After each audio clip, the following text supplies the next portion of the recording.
Hello everyone, bonjour tout le monde, Jean-Guy Bourguignon on EFA21 on this Saturday, April 18th. Today I want to talk about what in the pandemic are we teaching our youth?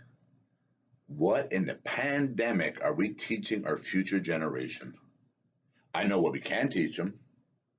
I'll tell you what we can teach them. But right now we are teaching them not to trust. Yeah, Fox Mulder, trust no one. We are teaching them, like, this is an X-file right now. We are living in a matrix right now because right now we are teaching our youth, we are teaching everyone not to trust no one. You know, I look back and, like, today I was looking at a picture, and because I just want to look at this closely. This is my dad. This is my dad back. Oh my God, he must have been in his like late 60s, early 70s. He never wore cowboy hats. Well, he went through a stage of wearing cowboy hats and he grew his beard. Now look at his beard. Look at the colors. It's reverse of mine. Like, his colors are reverse of mine. He's got my pinch is gray. His pinch is dark, right? And his other one. So it's funny. I was looking at that today, and that man there, World War II veteran, by the way, that man there taught me the power of the word. This is a man that pulled me over as a child in the seat repeating something, and he pulled over and he told me, "Do you know that to be true?" And I kept, oh, well, he said, "Do you know that to be true?" And I couldn't answer him. And he taught me that words murdered millions of people at war, a war that he was in. And because of words, unless you know that to be true, unless you know that to be factual, unless you know that if it's going to do harm to people before you say anything, make sure you know that to be true. And those words right there, those are powerful words when you're looking at the world right now. You're looking at there's a lot of finger pointing, like I mentioned, right? And a lot of finger pointing that I mentioned. And now people are saying that China knew about this. They like, this is, we all know this. This is all the rumors, all the stuff that's all coming together, now becoming factual, now being backed up by facts, now being investigated, right?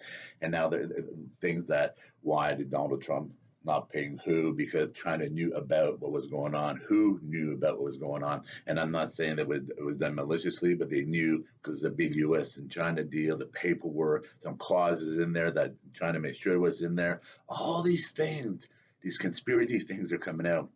And again, I'm not saying that China did that because they wanted to get rid of all these people for a deal, but maybe they're saying they knew and they're kind of backing out of the sand, wiping out their footprints.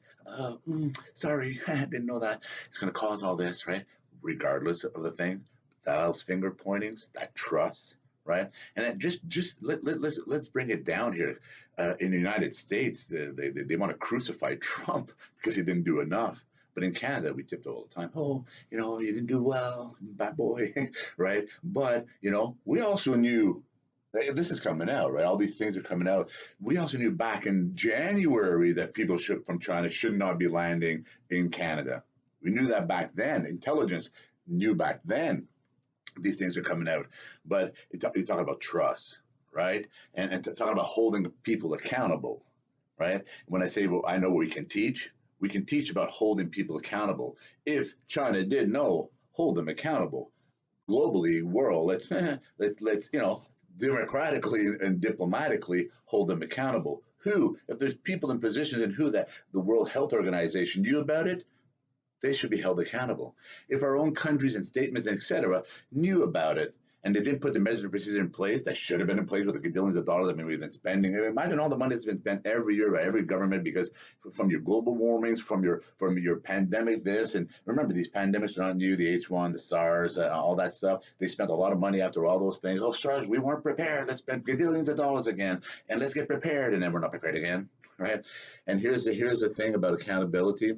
There's some article out there, you can pull it up. Some of the countries like Germany and I don't want to give all the countries, but look at the article. A lot of the women leaders in this global earth that we live in of certain countries, and those countries are doing really, really, really good, right? And much better than other countries, and much more control, much more efficiency, right? Are they much more organized? Lessons to be learned here. right? Just look at those articles. I was reading that. It's very interesting, right? Some women leaders, some countries put the measurement procedures in place, and they were more organized and more structured and more etc.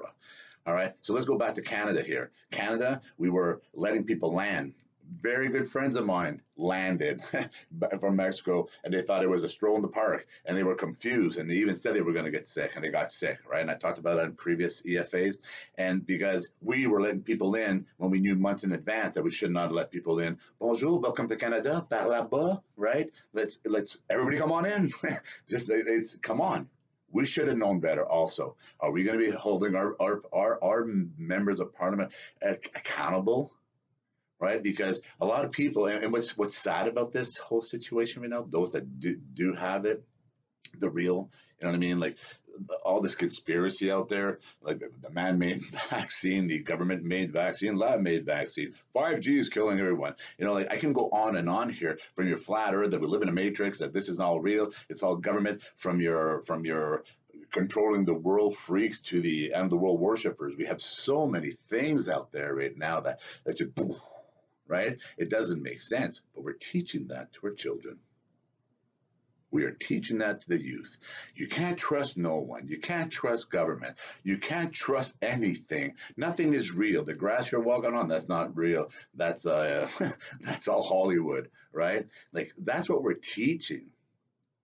But instead, we can teach about measuring procedures and contingencies and holding things accountable, and why weren't measuring procedures in place when we already spent this much time and money on it, right?